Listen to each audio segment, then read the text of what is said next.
नमस्ते दोस्तों, जय त्रिकाल पर आप सभी का बहुत बहुत स्वागत है।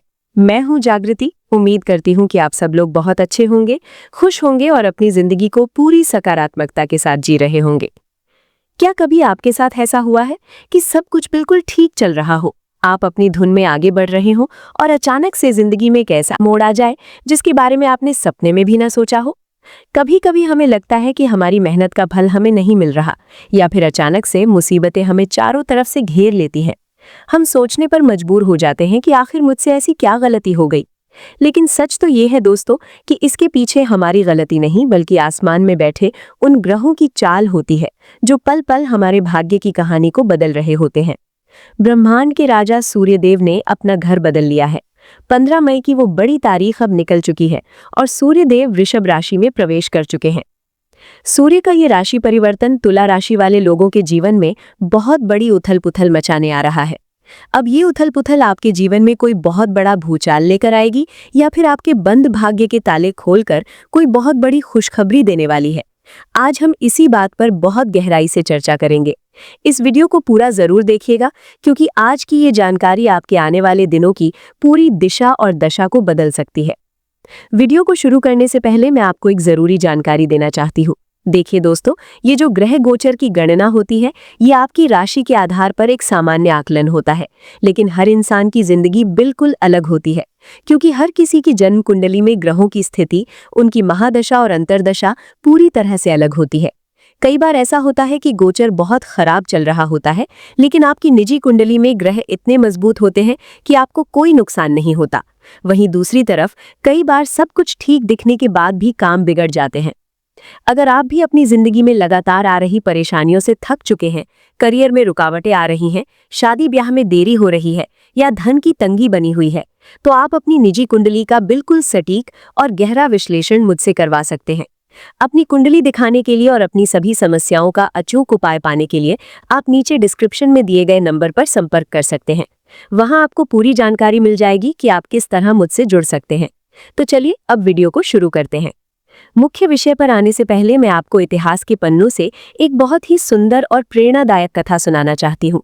ये कथा आपको ये समझने में मदद करेगी कि जब वक्त बदलता है और जब हमारे ऊपर कठिन समय आता है, तो हमें किस तरह का व्यवहार करना चाहिए।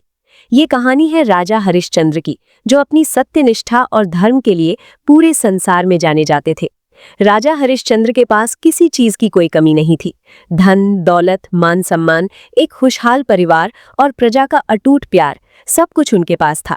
लेकिन समय का चक्र घूमता है और उनके जीवन में एक ऐसा कठिन दौर आता है जहां उनके धैर्य और धर्म की परीक्षा होनी तय थी। एक ऋषि के श्राप और अपने दिए गए वचन के कारण राजा हरिश्चंद्र को अपना पूरा राजपाट, अपनी सारी सुख सुविधाएं छोड़नी पड़ी।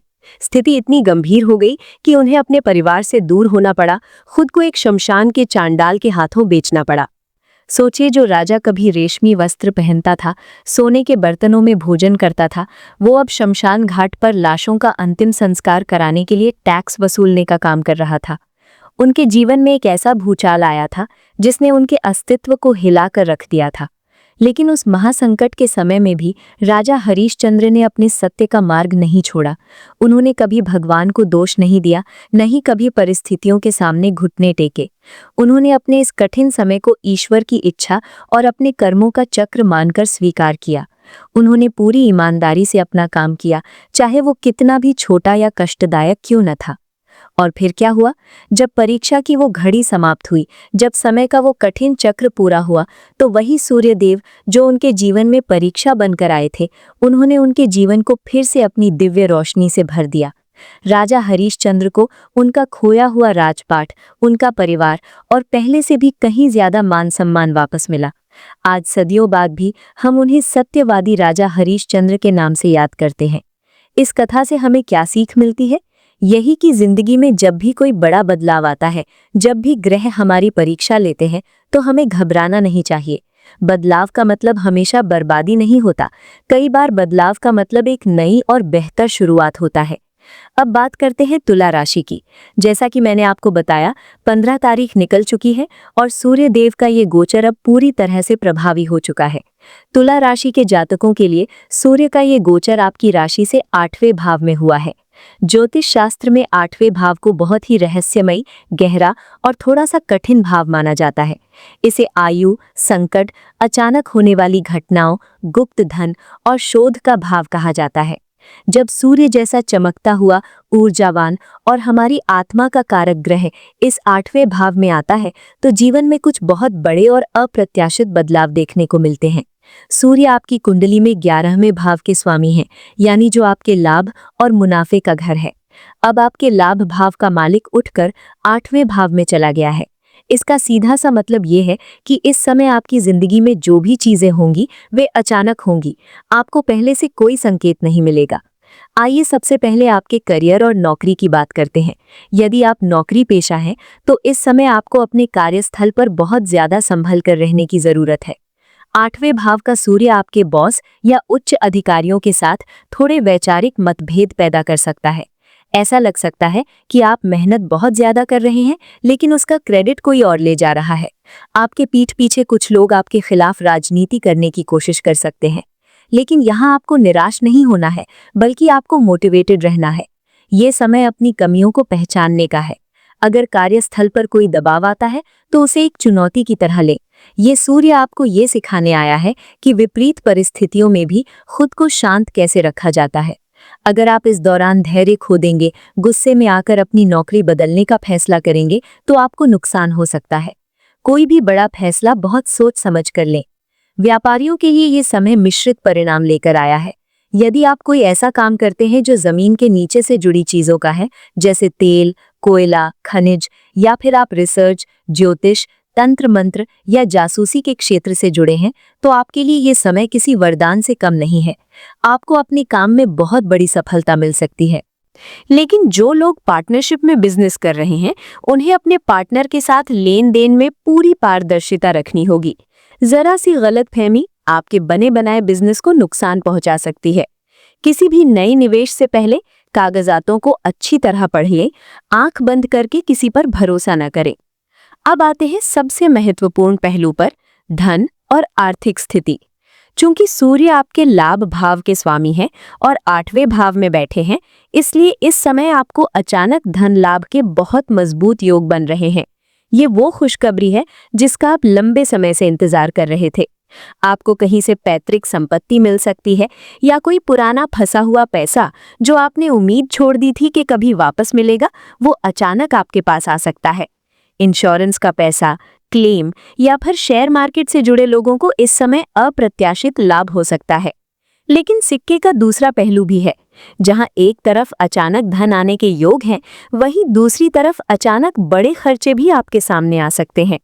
विशेष रूप से आपको अपनी सेहत पर या परिवार की किसी सदस्य की सेहत पर पैसा खर्च करना पड़ सकता है। इसलिए जैसे ही आपको कोई आर्थिक लाभ हो, उसे तुरंत कहीं सुरक्षित जगह पर इन्वेस्ट कर दें या बचा कर रखें। फालतू के शौक और दिखावे में पैसा बर्बाद करने से बिल्कुल बचें। आइए अब बात करते हैं आपके स्वास्थ्य और मानसिक स्थिति की। 8वें भाव का सूर्य सेहत के मामले में थोड़ा सा कमजोर माना जाता है। इस समय आपको अपनी आंखों का, पेट का और हड्डियों का विशेष ध्यान रखना होगा। यदि आपको पहले से ही दिल से जुड़ी या ब्लड प्रेशर की कोई समस्या है तो अपनी दवाइयां समय पर लें और बिल्कुल भी लापरवाही न बरतें। मानसिक रूप से आप थोड़ा सा तनाव या घबराहट महसूस कर सकते हैं। ऐसा लग सकता है कि अज्ञात भय आपको सता रहा है कि आगे क्या होगा। यहाँ आपको अपनी सोच को सकारात्मक रखना होगा। जब भी मन उदास हो या घबराहट हो तो सुबह उठकर उगते हुए सूर्य देव को देखना शुरू करें। उनकी रोशनी आपके अंदर की नकारात्मकता को पूरी तरह से सोख लेगी। वाहन चलाते समय बहुत ज्यादा सावधानी बरतें। जल्दबाजी में गाड़ी चलाना या ट्रैफिक नियमों का उल्लंघन करना इस समय भारी पड़ सकता है। आपकी सुरक्षा आपके अपने हाथ में है, इस बात को हमेशा याद रखें। अब बात करते हैं आपके रिश्तों की, आपके पारिवारिक जीवन की।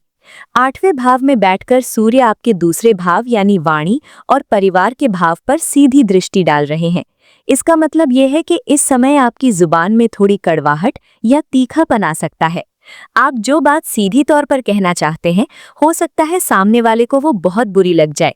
इसलिए इस पूरे महीने आपको अपनी वाणी पर बहुत संयम रखना होगा। विशेष रूप से अपने ससुराल पक्ष के साथ बातचीत करते समय बहुत मर्यादा में रहें। छोटी सी बात का बतंगड़ बन सकता है, जिससे आपके वैवाहिक जीवन में भी तनाव आ सकता है। जीवन साथी की भावनाओं का सम्मान करें। अगर वे किसी बात पर नाराज हैं, तो बहस करने के बजाय शांत हो जाएं। जब उनका गुस्सा शांत हो जाए, तब बैठकर अपनी बात समझाएं। याद रखिए, एक चुप 100 सुख। इस समय मौन रहना ही आपका सबसे बड़ा हथियार है। विद्यार्थियों के लिए ये समय कैसा रहेगा, ये जानना भी बहुत जरूरी है। जो छात्र किसी रिसर्च वर्क में लगे हैं, पीएचडी कर रहे हैं या किसी गहरे विषय की पढ़ाई कर रहे हैं, उनके लिए ये समय बहुत ही शानदार है। आपकी एकाग्रता बढ़ेगी और आप किसी चीज की गहराई में जाकर उसे समझ पाएंगे। लेकिन जो छात्र सामान्य परीक्षाओं की तैयारी कर रहे हैं, उनका मन पढ़ाई से थोड़ा भटक सकता है। सोशल मीडिया, दोस्तों के साथ घूमना फिरना आपका समय बर्बाद कर सकता है। आपको अपनी प्राथमिकताओं को तय करना होगा। अगर आज आप अपनी पढ़ाई पर ध्यान देंगे, तो आने वाला भविष्य बहुत उज्जवल होगा। दोस्तों, 8वें भाव का सूर्य हमें एक बहुत बड़ी सीख देता है। ये भाव परिवर्तन का भाव है। ये हमें सिखाता है कि पुरानी और बेकार हो चुकी चीजों को छोड़कर जीवन में आगे कैसे बढ़ना है। अगर इस समय आपके जीवन में कुछ चीजें छूट रही हैं, कोई दोस्त दूर जा रहा है या कोई काम अटक रहा है, तो समझ लीजिए कि ब्रह्मांड आपके जीवन की सफाई कर रहा है, ताकि आपके जीवन में कुछ नया और बेहतर आ सके। तुला राशि वाले दोस्तों, जिंदगी में उतार चढ़ाव तो आते जाते रहेंगे। ये समय घबराने का नहीं, बल्कि पूरे साहस के साथ खड़े रहने का है। सूर्य देव की तरह चमकना है, तो पहले उनकी तरह तपना भी सीखना होगा। आपके अंदर वो अद्भुत क्षमता है कि आप हर मुश्किल परिस्थिति को अपने पक्ष में मोड़ सकते हैं। खुद पर भरोसा रखिए, अपने कर्म पर विश्वास रखिए और पूरी मेहनत से आगे बढ़ते रहिए। उम्मीद करती हूँ कि आज की ये जानकारी आपके बहुत काम आएगी। अगर आपको ये वीडियो अच्छी लगी हो, तो इसे लाइक जरूर कीजिएगा, अपने दोस्तों और परिवार के साथ शेयर कीजिएगा। और हाँ, हमारे चैनल जय त्रिकाल को सब्सक्राइब करना बिल्कुल मत भूलिएगा, ताकि ऐसी ही ज्ञानवर्धक जानकारियाँ आपको हमेशा मिलती रहें। कमेंट बॉक्स में जय सूर्यदेव या जय त्रिकाल जरूर लिखिएगा, ताकि भगवान की कृपा आप पर हमेशा बनी रहे। माँ लक्ष्मी और भगवान शिव आप सभी की मनोकामनाएं पूरी करें। इसी प्रार्थना के साथ मैं आपसे विदा लेती हूँ। मिलते हैं अगले वीडियो में। तब तक के लिए नमस्कार। जय त्रिकाल।